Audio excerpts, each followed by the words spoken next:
Hey, welcome to video number 1 of section 6.5. In this section, we're going to be looking at some more properties of logarithms. In this case, we're going to look at some of the properties that allow us to simplify and both expand and condense logarithmic expressions. So before we get started on these problems right here, what I want to do is show you in the journal where you can find these properties. So here, this is on page 176 in the journal. You've got your 3 properties of logarithms. So these are the product property, quotient property, and power property. Now, all of these properties assume that the base is the same. So we're not changing the base in any of these properties. All we're using these properties for are expanding and condensing our logs. So if you look at this, we've got our first one, the product property, that says if we're taking the log of a number that is the product of 2 numbers, that is equal to the sum of the log of each number separately. Okay? So for example, if we were taking like the log of 4, that would be the same thing as the log of 2 plus the log of 2. The quotient property says that if we're taking the log of a fraction, that's equal to the log of the numerator minus the log of the denominator. And the power property says that if we're taking the log of a number to an exponent, then that's equal to the exponent times the log of the base.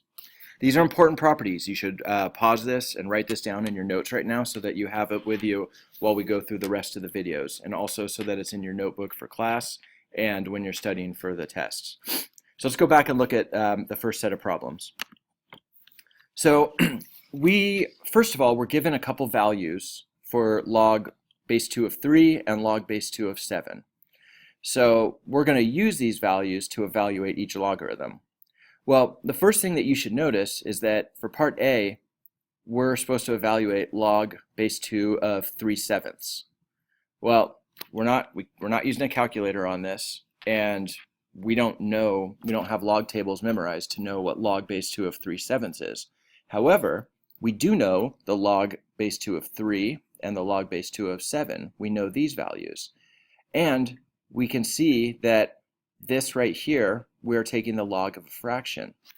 Well, we just learned that when you're taking the log of a fraction, so if you're taking the log of m over n, that's equivalent to splitting this fraction up and taking the log of your numerator, which is m, minus the log of your denominator. So in this case, it would be n. Now, these are all, the base stays the same, so whatever your base is, the logs that you split them up have to have the same base. Now, we can see we can apply this to our first problem because we've got log base 2 of 3/7. So let's just say m is 3 and n is 7. What we're going to get when we work through this is we're going to split up 3/7 and have that be the log base 2 of 3 minus the log base 2 of 7.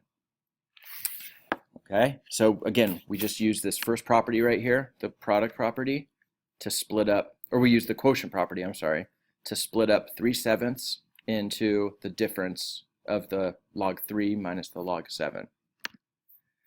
All right, now all we have to do is just plug in these values here and then get the difference.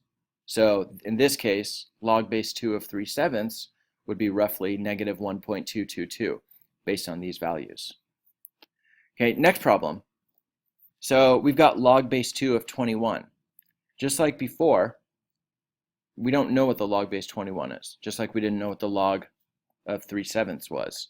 But we know that 21 is the product of 3 times 7. So we can write it right here. We can split it up using, in this case, we're using the quotient or the product property. The log of the product of a number is equal to the sum of each of those separately.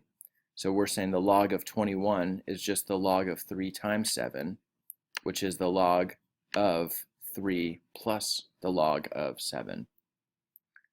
Okay, so again, we're using first one, quotient property, second one, our product property. Now all we do is we just plug in these values, 1.585 and 2.807, add them together, and we get 4.392. So again, these rough values are just were given to us because in this case we're using problems that involve 3s and 7s. But you may have other problems where you're given different logs and you need to use those along with your quotient, product, and power properties to simplify problems. All right, for the last one, log base 2 of 49. So we see that this isn't a fraction, so we can't use our quotient property. If we look at the factors of 49, we've got 7 and 7, which is good. So if we look back at our properties, we see that with the power property, says that if we're taking the log of a number raised up to a power, then that's equal to just taking that power out in front and multiplying the log of the base by that exponent. So let's see what we can do here. Let's go ahead and rewrite 49 as 7 squared. So now you can see that we're taking the log of a number raised to the power of 2. Based on our property, we can take this 2 out in front, and this simplifies down to 2 times the log of 7.